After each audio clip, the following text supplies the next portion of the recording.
This man had a simple plan to assassinate the president on stage. First, he used a remote control to turn on an electric fan in a room across the building. The fan blew the curtains, immediately drawing the attention of the security personnel. Out of an abundance of caution, the security captain quickly sent someone to investigate. Only after discovering it was just a forgotten fan did they gradually let their guard down. However, they had no idea that this was precisely the diversion the assassin Mike had orchestrated. Next, Mike activated the remote-controlled sniper rifle he had secretly installed 10 years prior. He carefully adjusted the angle, aiming the barrel at the president on the podium. As the crisp gunshot rang out, the scene instantly descended into chaos. While Captain John was searching for the shooter, he suddenly spotted a man charging straight toward the president.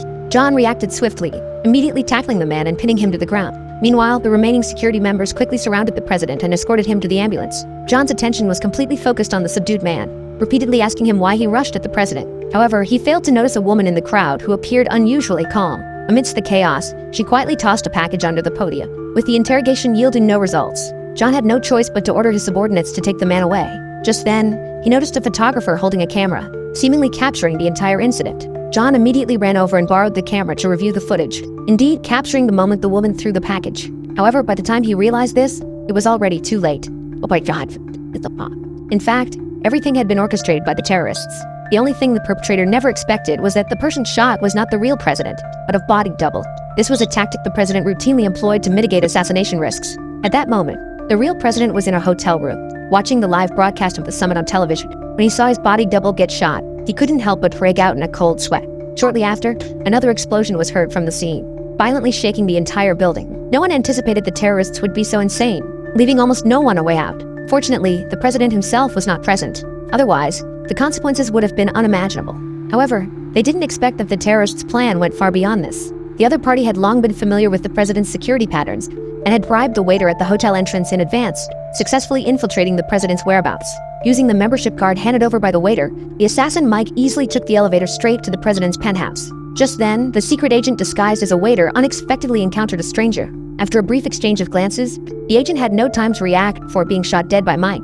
At the same time, the waiter from earlier walked to the center of the lobby with a blank expression and pressed the button on the bomb strapped to his body, as a deafening sound suddenly erupted. Upon hearing the explosion, security personnel on the top floor rushed downstairs to provide support. As a result, they ran into Mike, who was heading upstairs in the stairwell, and were all swiftly killed by him. Next, Mike faced the final line of defense, the president's personal bodyguards.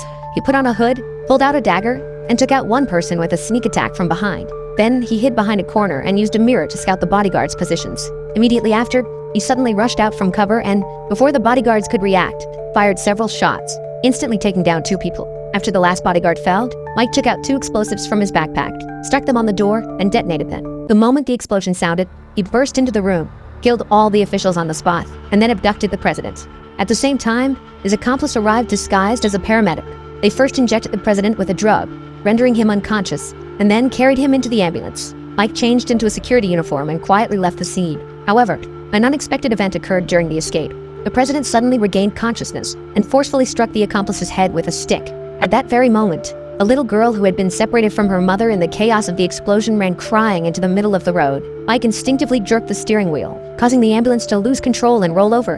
The traffic scene instantly descended into chaos, with the overturned vehicle hurtling toward the little girl. At the critical moment, the photographer from earlier rushed into the middle of the road and leaped to save the little girl, while the ambulance completely flipped onto its side. At this point, Captain John arrived. He initially thought the person in the vehicle was the first assassinated fake president, but he never expected it to be the real president. John swiftly took out Mike and ultimately succeeded in rescuing the president.